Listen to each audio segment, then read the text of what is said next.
우리가 이 새벽을 열면서 우리 함께 불렀던 찬송가 50장은 헌금을 할 때 보통 많이 부르는 찬송가로 익숙해져 있는 찬송가입니다. 근데 사실 그 내면 속을, 그리고 이게 이제 번역곡이기 때문에 원곡에 있는 가사를 좀 살펴보게 되면 좀 이렇게 번역해서 사용하는 것이 조금은 부적합하지 않나라는 생각을 하게 됩니다. 이 원곡, 이 후렴 부분을 보게 되면 우리나라의 찬송가 가사에서는 주께 드리네, 주께 드리네 되어져 있는데 영어 찬송가를 보게 되면 I surrender all이라는 표현을 씁니다. 그러니까 내가 가지고 있는 모든 것들을 다 주님 앞에 순종하겠다, 헌신하겠다 이런 의미예요. 그래서 헌금에 대한 것뿐만 아니라 우리 삶의 전적인 영역들을 하나님께 드리겠다라는 거죠. 헌금에 대한 어떤 마인드, 어떤 기본적인 어떤 뜻은 바로 거기서부터 준하지 않을까라는 생각을 해봅니다. 우리가 많은 것에 있어서 시간, 그리고 열정, 그리고 우리가 가지고 있는 재능, 정말 많은 것을 하나님 앞에 드려서 주님의 몸된 교회가 세워지고 주님 앞에 영광 돌리는 일들을 우리가 함께 보고자 그렇게 우리가 헌신하며 나아가죠. 그런데 또 많은 부분들을 그렇게 함에 있어서 분명히 이 땅에 살아가는 데 있어서는 재화, 물질이 이제 필요하게 되어져 있습니다. 당연히 이제 교회의 운영적인 어떤 부분도 당연히 필요하게 되어져 있죠. 그래서 우리가 모든 것들을 하나님 앞에 드린다라고 표현을 하고 있지만 모든 것도 다 순종한다는 의미에서 하나님 물질로서도 내가 물질에 의해서 좌지우지 되는 것이 아니라 하나님께 나의 삶이, 나의 뜻이, 그리고 나의 행동이 모두 다 좌지우지 되기 때문에 하나님께 이 모든 것들을 다 드립니다. 그런 마음 가운데에 그 물질에도 우리가 그런 마음을 쏟아서 드린다고 볼 수가 있습니다. 오늘 이 본문 사실은 큰 문제 될 것 같진 않지만 고린도 교회 여러 문제 가운데 그래도 좀 양호한 문제인 듯합니다. 그래서 그 해결책이 2절에 나타나는데 매주 첫날에 너희 각 사람이 수입에 따라 모아두어서 라는 표현을 하고 있는 거예요. 그러니까 갑작스럽게 즉흥적으로 하는 것이 아니라 늘 끊임없이 하나님과 동행하며 늘 정말 교회에 대한 그 마음과 사랑을 담고 생각하면서 이렇게 준비하는 모습으로 우리가 살아가자라는 말에서 사도 바울이 이렇게 이야기를 합니다. 왜 그러냐면은 갑작스럽게 해야 되는 어떤 그런 부분들로 인하여서 성도들도 많이 이제 부담이 되었던 것이죠. 결코 사도 바울은 성도들에게 물질적인 부담을 주는 것을 원하지 않았습니다. 왜냐하면 소위 말해서 이 유대인들이 함께 모여 지내면서 경제적 공동체, 이익들을 서로 같이 보기 위한 어떤 그런 카르텔이 이제 조성되어져 있었는데 유대교회에서 예수 그리스도를 믿게 되고 이제 나오게 될 때에 그런 이익 공동체 안에서 손해를 보게 되는 그런 일들이 지금 시대도 마찬가지죠. 무슬림 나라 지역에서 예수 그리스도를 믿게 되면은 나라의 공직에도 나가지 못할 뿐만 아니라 그 지역의 소문으로 인해서 그 사람들이 장사하고 또 사업을 하는 것에 대해서 배제시키는 이런 불이익을 당하는 일이 매우 빈번하게 일어나는데 그런 부분들에 있어서도 이런 모든 것들을 조금 이제 감화시키고 좀 해소하고자 하는 그런 마음이 있었던 거죠. 근데 이제 16장 1절 말씀 보게 되면은 성도를 위하는 연보에 관하여는 내가 갈라디아 교회에 명한 것 같이라는 표현을 쓰고 있습니다. 자, 갈라디아 교회에 과연 연보에 대한 표현들이 있었나 생각해보고 살펴보면은 이게 좀 찾아보기가 쉽진 않아요. 그런데 그와 관련된 연관 구절을 찾아보면 갈라디아서 2장 10절 말씀인데요. 다만 우리에게 가난한 자들을 기억하도록 부탁하였으니 이것은 나도 본래부터 힘써 행하여 왔노라. 교회의 가장 중요한 사업 가운데는 하나는 바로 구제입니다. 구제는 가난한 자들을 보살펴 주는 것이죠. 사도 바울은 가난한 자들을 늘 생각하고 그들을 먼저 생각했던 것이 바울의 모습이었고 또 이 바울의 이 모습은 예수님을 본받은 모습이었습니다. 그래서 예수님께서도 가난한 자와 헐벗은 자와 함께하며 그들에게 필요를 채워줬던 것이 예수님의 공생의 사역의 모습이었죠. 자, 그렇기 때문에 사도 바울과 예수님의 사역의 어떤 본질, 구제에 대한 어떤 본질을 갈라디아 교회가 잊지 않고 그 본분을 다했었던 것처럼 너희 고린도 교회 너희들도 이와 같이 했으면 좋겠다. 너희도 그렇게 해라. 늘 가난한 자를 힘쓰고 그리고 가난한 자들에 대한 마음을 가지고 너희들이 이 교회를 그렇게 운영하고 이렇게 했으면 좋겠다라고 이야기를 하는 거죠. 그런데 이제 그것을 하는 데 있어서도 결국은 우리는 우리의 어떤 삶에 대한 생각을 안 할 수는 없습니다. 그렇기 때문에 2절에서 아까 말씀드렸던 것처럼 자신의 수입에 따라서 하게 되는 것이죠. 그래서 어떻게 보면은 여러 헌금들을 할 때에 조금은 우리 성도님들이 부담이 될 수도 있고 또 한편으로는 감사하는 제목이 될 수도 있는 것이 5만 원권 지폐의 시작, 화폐 활용의 시작입니다. 그러다 보면은 우리들의 그 마음이 참 간사하게도 그래도 그러니까 우리가 그 경조금을 할 때에 보통 이제 평균이 이제 5만 원으로 평균화되지 않았습니까?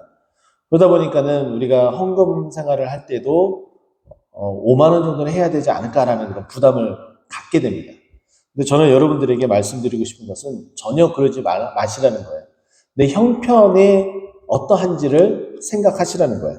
그래서 여기도 나와 있는 것처럼 수입에 따라 모아두어서 라고 표현을 합니다. 내가 어떻게 헌금 생활을 해야 될지에 대해서는 여러분들의 수입에 따라서 해야 된다라는 거예요. 내가 좀 넉넉하게 하나님께서 부어주셨고 하시고 또 내가 그렇게 할 수 있는 믿음이 있다면은 그렇게 할 수 있어야 되는 것이고 또 내가 물질적으로 많이 있지만은 믿음이 안 되면은 또 하지 못하는 그런 부분도 있습니다. 근데 이제 반대로 우리의 이제 수입에 제약적인 어떤 부분들이 생기게 되면은 당연히 줄어들 수밖에 없게 되겠죠. 그래서 이 교회도 살아야 되지만은 성도 자체가 교회이기 때문에 성도들이 무너지면은 결국 교회가 무너지는 것이기 때문에 우리 성도들 스스로가 자신의 수입과 자신의 경제 활동에 대한 계획과 어떤 그런 경제 규모에 따라서 헌금 생활도 할 것을, 그래서 무리하게 하지 말 것을 우리에게 이렇게 이야기를 해줍니다. 또 헌금에 대한 또 원리를 사도 바울이 이제 이 고린도전서 16장에서 언급을 했다면 고린도 후서 8장에도 헌금의 원리, 아주 가장 기본적인 원리에 대해서 설명을 해주고 있는데요. 고린도후서 8장 13절, 14절, 15절 말씀을 보면은 이렇게 언급이 됩니다. 제가 봉독해 드리겠습니다. 이는 다른 사람들은 평안하게 하고 너희는 공고하게 하려는 것이 아니요 균등하게 하려 함이니. 자, 첫 번째 가장 기본적인 것은 균등하게 서로 성도들이 다 균일하게 동일하게 우리가 함께 누리자라는 어떤 그런 부분들인데요. 이 헌금을 함으로 내가 많이 내서 내가 공고하게 하는 것은 성경이 말하는 헌금의 원리가 아니다라는 거예요. 그리고 다른 사람을 평안하기 위해서 더 힘쓰는 것, 이것 또한 아니다라는 거죠. 가장 기본은 뭐예요? 상대방, 우리 공동체 전체도 평안하고 나도 평안해야 하는 것이 헌금의 가장 중요한 기본 원리다라는 거예요. 그래서 여기 보면은 균등하게 서로 그런 수입들이 맞춰 나가는 것이 이 헌금의 원리이다. 그래서 14절에 보면은 이제 너희의 넉넉한 것으로 그들의 부족한 것을 보충하고 후에 그들의 넉넉한 것으로 너희의 부족한 것을 보충하여 균등하게 한다. 때로는 지금은 부의 양극화가 심하게 되었다라고 이야기를 하죠. 그래서 부자는 더 잘 살게 되고 또 이렇게 수입이 그렇게 변변치 못한 사람들은 더 힘들어지고 어려워지고. 그래서 이제 수입이 여기 보면은 이제 서로 힘들어질 때에 서로 보충되어지는 이렇게 균등해되어지는 것은 사실 쉽지 않은 부분이지만 노블레스 오블리자라고 해서 하나님께서 나에게 복을 주셨다면은 그것을 함께 하나님과 성도들과 함께 나누는 어떤 그런 부분에 있어서 왜 나만 계속해서 나눠야 되나요? 라고 볼멘소리를 할 것이 아니라 하나님께서 그만큼 나에게 주셨음에 대한 감사함으로 표현하고, 그리고 내가 더 많이 드린다, 내가 더 적게 드린다, 어떤 그런 차원이 아니라 우리 성도님들과 함께 동일하게 우리가 함께 하나님께서 나누신 그 은혜와 복을 나누는 것이다라는 그런 마음을 가져야 되겠죠. 그래서 이러한 원리는 사도 바울이 출애굽하며 광야에서 지낼 때에 만나를 먹을 때의 그 상황을 설명을 해주고 이 균등의 원리에 대해서 표현을 합니다. 15절 말씀이죠. 기록된 것 같이 많이 거둔 자는 남지 아니하였고 적게 거둔 자도 모자르지 아니하였다. 그래서 공동체가 함께 평안할 수 있도록 해야 되는 것이 헌금의 원리였습니다. 또한 이 헌금을 어떻게 우리가 잘 관리를 해야 되느냐, 이것도 매우 중요하겠죠. 계산을 잘하고 빠릿빠릿하다고 해서 그것을 맡겨서는 안 될 듯 싶습니다. 또 보게 되면 계산을 매우 잘하는 자가 그 계산에만 굉장히 능숙하고 그리고 이 헌금의 원리나 그 마인드 집행하는 어떤 그런 부분들에 있어서는 그것이 온전하게 서지 못했기 때문이죠. 우리가 잘 알고 있는 것처럼 빌립이라는 사람이 그러했습니다. 계산은 굉장히 빨랐죠. 그가 이 들판에 있는 사람들을 어떻게 먹여야 될지 할 때에 그가 빠른 계산으로 300데나리온이나 있어야 된다라는 표현을 하면서 이게 정말 이 계산이 정말 빨라서 모든 것들을 다 잘할 것 같지만은 또 그런 것만 같지 않는 그런 모습을 보여주고 있습니다. 그리고 또 헌금 괴수를 담당하는 자가 정말 그 신앙이 온전하게 쓰지 못하게 될 때에 벌어지는 현상은 가룟 유다와 같은 그런 일들이 벌어지겠죠. 그리고 이제 교회가 또 힘들어지고 어려워지는 부분들에 있어서는 여러 가지 일들이 있지만은 그 중에 하나가 재정사고가 났을 때에 그 문제로 인하여서 참 교회가 힘들어지게 된다라는 거예요. 사고 자체도 힘들지만은 사람에 대한 불신들이 점점 더 커지기 때문에 함께 모여서 함께 믿음으로 나누고 또 함께 믿고 의지하면서 그 일을 맡기는데 그것 자체가 무너지기 때문에 이거 재정사고에 뭐 마이너스가 얼마가 되었다, 이것보다도 더 심각한 문제는 신뢰가 서로 깨지고 무너지는 것이 더 큰 아픔이라는 거예요. 그래서 이런 부분들을 담당해야 될 사람은 어떠한 사람이 그 자리에 서야 되냐, 우리가 이미 다 알고 있는 바죠. 3절 말씀입니다. 내가 이를 때에 너희가 인정한 사람에게 편지를 주어 너희의 은혜를 예루살렘으로 가지고 가게 하라. 자, 고린도 교회에서 이렇게 헌금을 모으게 된 이유는 예루살렘 교회에 어려움이 찾아왔기 때문입니다. 우리는 생각할 때 예루살렘 교회는 굉장히 큰 교회 이렇게 볼 수가 있는데 이스라엘 백성들이 이 예루살렘 교회가 흥왕했을 때는 큰 문제가 없었지만은 박해가 시작되면서 많은 유대인들이 흩어지기 시작했고 디아스포라가 되었습니다. 그러다 보니까 당연히 성도 수는 예루살렘 교회가 빠져나가게 되고 오히려 사람들이 모이고 함께 했었던 그 공간인 고린도 지역이라든지 에베소 지역이라든지 그런 지역들이 점점 유대인들이 더 많아지기 시작을 했던 거예요. 그러니까 그 유대인들이 나와서 예수 그리스도를 믿고 교회가 형성되게 되어졌다라는 것이죠. 그런데 이 정말 이 신앙의 모태가 되고 있는 예루살렘 교회가 그렇게 힘들어지니까 우리가 힘을 모아서 예루살렘 교회를 돕고 예루살렘 교회가 세워질 수 있도록 우리가 힘을 쓰자라는 말과 함께 헌금을 하기로 했죠. 그래서 그 헌금을 한 것을 재정사고가 일어나지 않고 정확하게 전달되어지기를 소망했는데 그 일들을 감당해야 될 사람이 과연 누구였냐? 오늘 3절에 말씀한 것처럼 인정한 사람에게라고 이야기를 해요.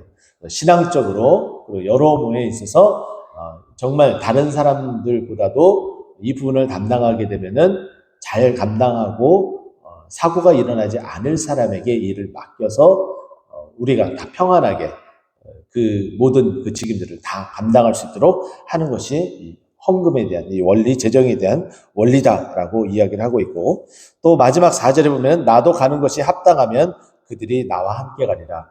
너희들이 정말 또 걱정이 되고 한다면은 내가 함께 동행해서 이 모든 부분들을 좀 불식시키는 우리가 생각하는 어려움들을 좀 불식시키도록 하겠다라고 이야기하는 것이 사도 바울의 마음이었습니다.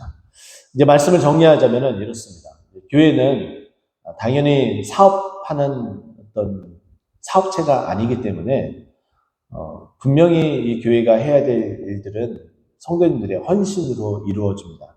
근데 그 성도님들의 헌신은 결국은 교회를 세우는 데에 사용되어져야 되는 것이 분명하고, 또 아울러서 정말 깨끗하게 어떠한 일도 잡음도 생기지 않도록 해야 되는 것이고, 또 다른 한 가지는 이 헌금을 함으로 말미암아 우리 성도님들 한 사람 한 사람이 힘들어지고 어려워지지 않아야 되고, 우리 모두 다 하나님의 그 은혜와 복을 누려야 된다. 그게 균등의 원리다라고 말씀을 드린다면, 우리는 하나님께 받은 은혜와 복을 간구해야 되고, 또 그 복을 함께 누려야 되며, 또 그것을 통해서 교회가 온전하고 든든하게 서가고, 또 힘들어하는 교회를 우리가 섬기고, 또 선교하는 일에 섬김으로 주님께 영광 돌려야 되는 것이 헌금의 가장 기본적인 원리다라는 것을 기억하고, 그런 마음을 가지고 하나님 저에게도 부어주시고, 하나님 이 원리대로 하나님 앞에 물질적으로도 헌신하는,